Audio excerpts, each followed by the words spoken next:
আরে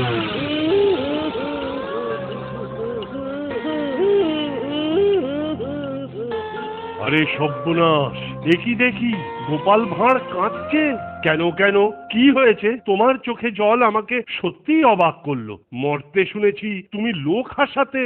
হুজুর, নরক দর্শন করে আমার দিলে চমকে গেছে। ওই দিলে চমকাক আর যাই হোক, এবার তৈরি হয়ে নাও। আর এক প্রহর পরে তোমাকেও তো ওই নরকেই যেতে হবে বাবু। এই চিমসে বুড়োটা তো আমি এসে যাব পেছনে লেগে রয়েছে। আমি যেখানেই যাই না কেন তাতে তোমার কি? আমার ইচ্ছে হয়েছে এখন আমি প্রাণ ভরে কাঁদবো। আরে আরে আরে, কান্না থামাও বাবু, না কি কান্না আমার একদম সহ্য হয় না। ঠিক আছে, আর কাঁদবো না, এবার আমায় বাড়ি পাঠিয়ে দিন। তার মানে? এটাই আমার শেষ ইচ্ছা।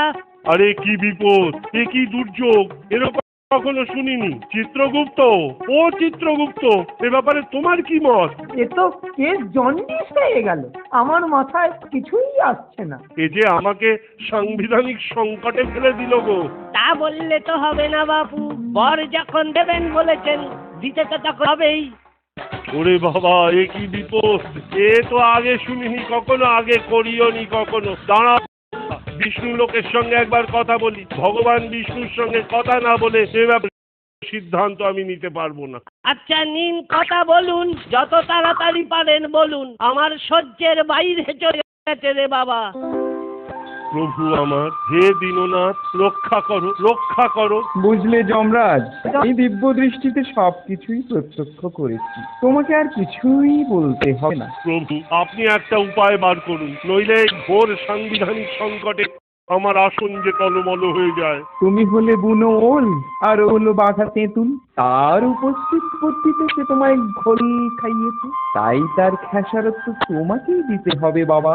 এবং একটা কাজ করো, আদেশ করুন প্রভু, আপনি যা বলবেন আমি তাই করব। তুমি এই ভুলের প্রায়শ্চিত্ত হিসেবে গোপালকে কিছু পরমায়ু প্রদান করে পুনরায় মর্তে পাঠাও, আর তুমি ছুটিতে যাও। ওকে কি আর নরকে পাঠানোর কোনো উপায়ই নেই? এই সংকট থেকে মুক্ত হবার এটাই একমাত্র উপায়। আপনার আদেশ শিরোধার্য প্রভু, এবার তাহলে আমাকে বিদায় দিন। জয়স্তু।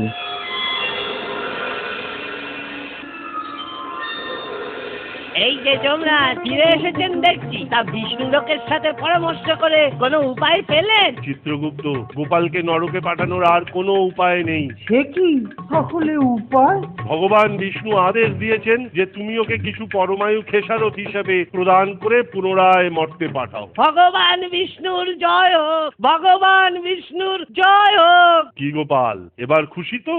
আরে খুশি মানে আমার তো আনন্দে কান্না পাচ্ছে।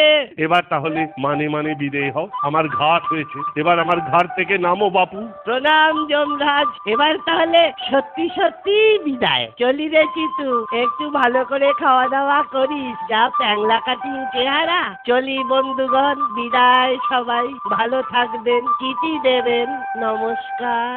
আসুন আসুন বৌঠান, আয় রে বাবারা, তোদেরকে কি বলে সান্ত্বনা দেব, আমার মুখে কোনো ভাষা আসছে না। আপনি আর কি বলবেন মহারাজ, সবই আমার অদৃষ্ট, নইলে কি আর এই অকালে আমার এই অবস্থা হয় মহারাজ, বলুন। আমরা অনাথ হয়ে গেলাম মহারাজ, কি খাবো কি পরবো কিছুই বুঝতে পারছি না, পাড়ার একবারে শূন্য হয়ে গেল মহারাজ। তাই বলছিলাম মহারাজ, আপনার কথা মতো বাবার শ্রাদ্ধের টাকাটা আনতে এসেছি। বড়ই অভাগা আমরা, নিজেদের পয়সাতেও বাবার শ্রাদ্ধ করতে পারবো না। না না না না না, ও কি বলছো? গোপাল কি আমার কেউই ছিল না? ও কি জীবনে আমাকে কম আনন্দ দিয়েছে? আপনি কিচ্ছু ভাববেন না বৌঠান, আপনাদের ছেলেদের পুরো দায়িত্ব আমার। আপাতত ওদের বাবার শ্রাদ্ধের জন্য সামান্য কিছু গ্রহণ করুন। মন্ত্রী, ওদের হাতে 1,000 স্বর্ণ মুদ্রা শ্রাদ্ধের খরচ বাবদ প্রদান করো। এই পয়সা দেবেন না মহারাজ, পয়সা দেবেন না। আরে কি কাজ, এই যে গোপাল, গোপাল এসেছে, গোপাল! কাছে যাবেন না মহারাজ, এ নিশ্চয়ই গোপালের ভূত। না মহারাজ না, আমি ভূত নই, আমি জলজ্যান্ত মানুষ, আপনার গোপাল। আপনার বিশ্বাস না হয় আমাকে ছুঁয়ে দেখুন। আরে হ্যাঁ, সত্যি তো, এই যে জলজ্যান্ত গোপাল, রক্ত মাংসের গোপাল।